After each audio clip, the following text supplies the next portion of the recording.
Hiya, I'm Simon McDonald, and this is the Campaign Diary series that I do for my group's D&D game set in Curse of Strahd, which is this creepy vampire land.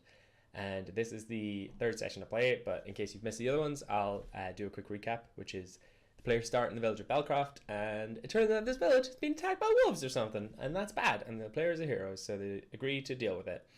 And so they go off to the Whisperwood and they camp out, and it's real misty, and they wake up and it's like, hey, this isn't the place we went to sleep. And it's a super creepy, grim place with a very overcast sky. And yeah, they try and go back in along the road, and it almost kills them. They encounter a thick wall of mist, so they decide to press on, and they attack some wolves, or rather some wolves attack them, some giant wolves, and then they go into a creepy village where they hear the mournful sounds of a woman crying. So being the heroes that they are, they fight some zombies and then ignore those cries and go to the inn, where they find a guy who gives them the down low that he's seen other people like them come through, but they didn't ever seem to make it to escape this land. And so he brings them back to his house, where they meet his sister, and it turns out his sister is being menaced by the devil Strahd, who's like the big bad of this adventure and a vampire. And so she's got bite marks on her neck, and he thinks, or her brother Ismark, who's the guy they've been talking to, thinks that she might be safe in the fortified town of Vallaki in the center of the valley. So the players decide to help them out and guide her there. But before they do that, their father has to be laid to rest because he died a few days ago, and she wants him buried in the church. So they lift up the coffin the next morning after having rested and fending off a big assault by wolves and zombies who are attacking the house. And they go up and they find that the priest is inside and he seems a bit crazy. And they also hear some unearthly voice shouting, "Father!" from below ground. And it turns out it's his son. And that's probably fine. They probably won't have to deal with that in any way. So they convince the priest Donovich to do the ceremony. And they go out and they do so, and they bury him, and it goes fine. But the more religiously inclined among them senses that, hey, maybe souls don't get to escape when they die, which I'm certain put their minds at ease. And so that's where we ended the last session.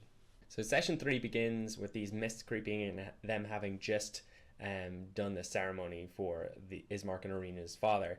And then the mists swirl, and I have this text prepared where the mist flickers in what seems to be a breeze, but it keeps going, swirling and twisting in maddening loops and whirls. It tightens and tightens, and a shape begins to emerge, wreathed in floating curls of vapor. A tall humanoid figure, the mist condensing and flashing white, so bright that you have to look away. When you look back, there stands a tall, pale man in rich red clothes. Regal, tarnished armour adorns his shoulders, and a cloak trimmed with brown wolf fur falls down behind him. He has a widow's peak and jet black hair, and his eyes flicker with a hungry intelligence. He slowly extends a long-fingered hand towards Arena in a beckoning gesture. "Tatiana, my love, I have come for you."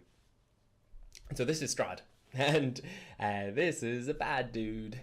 So the players correctly intuit that, and then some skeletons and zombies are up from the ground. Some wolves gallop probably, and from the sides, and initiative is rolled. And just by the way, initiative is when everybody rolls a dice and they have a modifier and they add it to see who goes first. Just in case you didn't know that.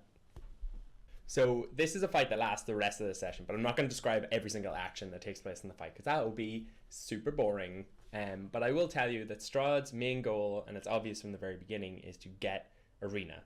He doesn't really care about the players that much. Like, he'll trash them if they get in his way, but his goal is not kill all these dudes and ladies. So yeah, that's just upfront. That's what his goal is. Something that I knew going into this fight was what Strahd's goal is, as I said before. But I didn't know what the players were going to do to solve it, because Strahd is like super powerful. And if he wanted to crush the players at their current level, he totally could. And he wants Arena, who he keeps calling Tatiana. But I didn't know how the players were going to prevent him from getting Arena, because he's super strong. Like, I had some idea, like maybe they'd run into the church, but I didn't really know. And this is one of the first times I've done this sort of thing where I just present a problem and I don't know how the players are going to deal with it. There was no obvious solution. And actually, it turned out awesome. Like, it was so much fun to see the players like panic and try and think around it and see all the different like crazy solutions that they come up with. And not to spoil it, but they do come up with a super cool solution that does save Arena, which it was just cool. It was cool to see that kind of thing on display.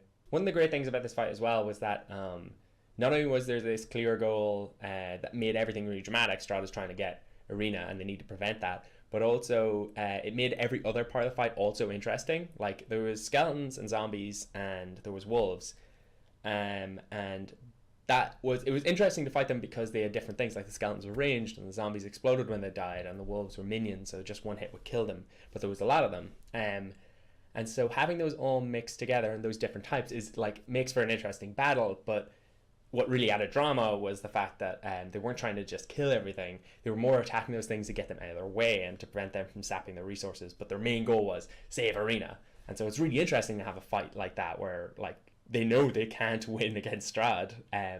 So they have to really think in different ways. And it was a long fight. Like, it lasted like 2.5 hours, 3 hours or something, but it was like dramatic all the way through. And that was just like super cool. I definitely recommend like having not just, hey, kill all these things kind of encounters, and encounters that have like a drama thing to them. Like, the outcome of this fight, if we lose, isn't just like, I don't know, we're unconscious or we die or whatever. It's like arena will get bitten or Strahd will take our away. Bad things will happen to arena. And so yeah, that was just a super interesting thing to have on the line. Players fight all these bad guys, and a lot of stuff happens. Like, Strahd immediately charms arena, and so she's walking towards him, and it's just going to happen. Like, if they don't do anything, she'll just go in. And so the thing that ends up happening near the end of the fight is Mika, they drag arena away and try and keep her away and stuff, and Strahd really unloads on him. Like, I didn't use all the spells and stuff, but he just like whammed into the players with his actual like the full amount of attacks and the full damage that he does, and that really scared the players, which was great. It's fun to play a really powerful character like that. And so the thing that Mika the wizard did, played by Laurel, was cast rope trick, and rope trick causes the rope to like go up into the air up to like 60 feet or 30 feet or something and disappear, and it creates this extra dimensional space. And Mika did that and summoned it like right above the ground, and then dragged arena into it. And what this did was, it even says in the charm like spell or charm effects, it affects it if they're on the same plane of existence. And technically, I guess it would be like, it's not an entire other plane, it would be theoretically within the material plane, but that's like enough of a difference that I just rule like the charm spell is cut off, and so she comes to her senses inside, and that's really cool. And then the warlock Jacques goes up in there, and he's sort of like firing spells out of it, and whenever he can, he sort of moves out, casts a spell, and moves back in. And then Manio the Goliath, they see that this is like, oh god, this is the way we can survive this fight. So Manio the Goliath Paladin runs in, and then there's just Francis, who's the human fighter, Sai the Elven Druid, and Ismark, who's Arena's brother, left outside. And Francis uses some Battlemaster fighter maneuver to try and like boost his AC and run past Strahd and stuff, but it doesn't work. Strahd just like demolishes him, and then he's unconscious on the ground in front of Strahd. That's really bad because the like majority of parties inside that extra dimensional space and can't help. But Sai is next to both Ismark and Francis and the extra dimensional space, and Rachel just does this amazing maneuver where she grabs Ismark by the shoulder and says like run, and then she casts invisibility on him, and he just like hoofs it into the woods whenever it's his turn.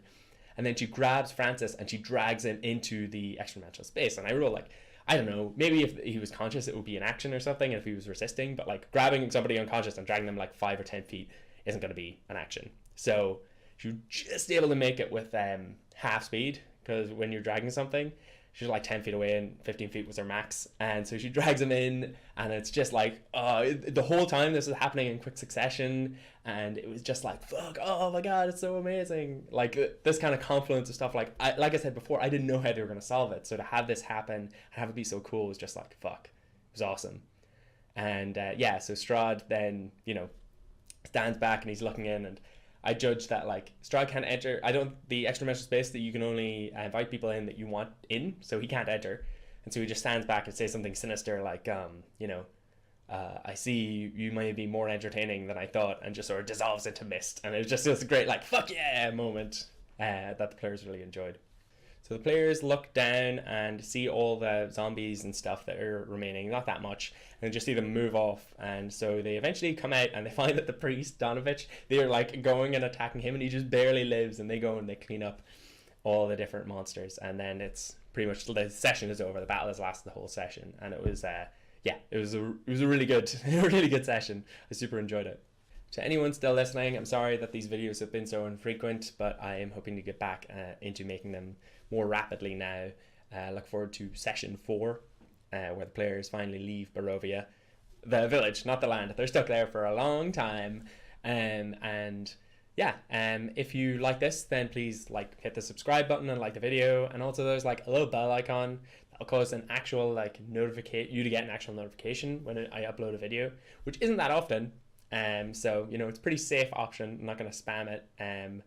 And that really helps, because I know when I'm looking through my subscription feed, I only really pay attention to the stuff that I actually like hit that bell icon for, which I think only Matt Koval. But yeah, so if you want to do that, please do so. And until next time, see you later.